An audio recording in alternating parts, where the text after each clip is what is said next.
이재명 대표 오늘 이 대장동 개발 비리 본류 사건 재판, 그러니까 김만배 씨, 유동규 씨를 비롯해서 이 민간 개발자들이 연루되어 있는 그 사건의 재판입니다. 여기에 증인으로 채택이 됐습니다. 그런데 오늘 끝내 출석하지 않았습니다. 재판부가 급기야 다음 기일에도 이 대표가 나오지 않는다면 과태료 부과를 검토하겠다, 이렇게 나섰습니다. 네, 오늘 오전 유동규, 김만배, 남욱 씨 등 대장동 민간 사업자들의 배임 혐의 공판이 진행이 됐는데요. 당시 성남시장으로 이 사업의 최종 결재권자였던 이 대표, 당초 법원 결정대로라면 오늘 처음으로 증인석에 앉아야 했습니다. 하지만 이 대표는 국회 일정 등을 이유로 지난 14일 불출석 사유서를 제출했고 법원이 이를 받아들이지 않았는데도 이 대표 끝내 오늘 법정에 나오지 않았습니다. 이 대표는 과거에도 총선 유세, 국정감사 등을 이유로 들어서 재판에 불출석하면서 여권으로부터 사법부를 무시하는 태도다, 이런 비판을 받았었는데 이번에도 불출석해 논란을 자초했다, 이런 지적이 나옵니다. 대장동 증인 첫 출석과 관련해 질문을 받았던 이 대표 지난달 모습, 그리고 여당에서 나왔던 비판 다시 보고 오겠습니다. 다음 달에 대장동 민간업자 재판 증인 출석 앞두고 계신데 입장 어떠세요? 저는 설마 했거든요. 근데 진짜 이렇게 할 줄 몰랐습니다. 진짜 너무 심하네요. 변호사를 자주 교체하면서 재판을 미루는 방법, 기일을 변경하는 것, 갑자기 바쁜 일이 생겼다는 식이죠. 재판부에 대한 기피 신청, 판사 탄핵, 위헌법률 심판 제청, 증인 무더기 신청입니다. 이거를 가진 걸 다 쓰고 있어요. 네, 재판부는 이 대표가 불출석하자 다음 주 월요일을 증인신문 날짜로 다시 지정을 하면서 오늘은 과태료를 부과하지 않는데 다음 기일에도 안 나오는 경우에는 과태료 결정을 검토하겠다, 이렇게 말을 했습니다. 과태료 결정은 이제 1차적인 제재고요. 이게 끝내 과태료까지로 물었는데도 만약에 이 대표가 안 나올 경우에는 강제 구인하는 그런 조치도 가능하다고 그러는데 과연 그 단계까지 갈지 저희가 지켜봐야 되겠습니다.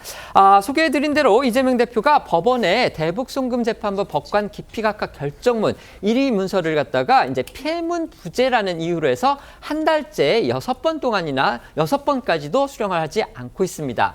그리고 오늘은 대장동 재판에 증인으로 채택이 됐지만 나오지를 않았습니다. 물론 이제 민주당은 이거 재판 지연 의도 아니다, 이렇게 얘기를 하고 있고요. 그다음에 재판 증인 불출석과 관련해서 이재명 대표는 앞서서 본인이 알고 있는 것도 없고 할 말도 없고 또 의정 활동 여러 가지 바빠서 못 나가겠다, 지금 이런 이유를 댔지만 어쨌든지 간에 법원은 그런 이유를 갖다 받아들이지 않고서 출석하라고 명령을 했는데 거기에 응하지를 않은 겁니다. 이 상황은 어떻게 봐야 될까요? 일단 대북송금 관련된 부분들은 일단 재판 지연이라기보다는 일단 말씀한 대로 변호인에게 이 문서가 송달이 됐기 때문에 그 부분은 이미 재판이 진행되는데 참고가 돼서 해소가 됐던 것 같고요.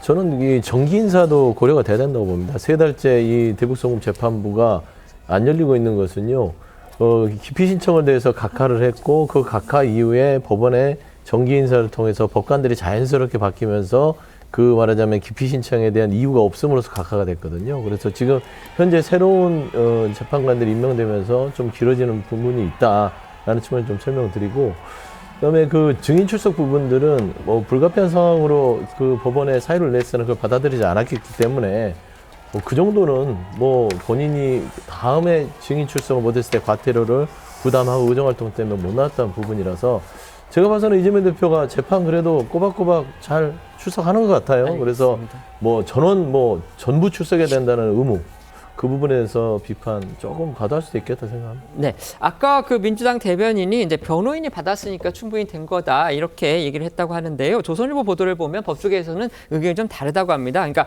민사 사건의 경우에는 변호인만 수령해도 절차를 진행할 수가 있는데 이게 형사 사건 피고인이기 때문에 보다 보수적으로, 그러니까 자칫 재판에 흠결이 있으면은 이제 공소나 재판 절차에 문제가 생길 수 있기 때문에 상당히 보수적으로 절차를 법원이 진행하고 있다, 이런 식의 반론이 있다는 것도 말씀을 드리겠습니다. 네.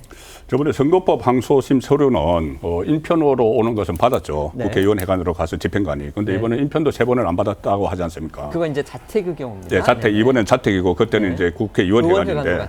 그런데 어쨌든 자택이라도 3번을 가서 안 받았어요. 네네. 그래서 지금까지는 그 이재명 대표가 다양한 방법으로 재판을 지연을 한다, 이런 그 지적을 받아왔는데 최근 들어서는 재판을 지연을 하는 걸 넘어서 어느 일정 시점 이후로 다 밀어버리는 것 같아요. 알겠습니다. 그 미루는 시점이 아무래도 윤석열 대통령에 대한 탄핵 선고, 알겠습니다. 선거 시점 이후로 다 미루는 그 전략을 쓰는 것 같습니다. 네.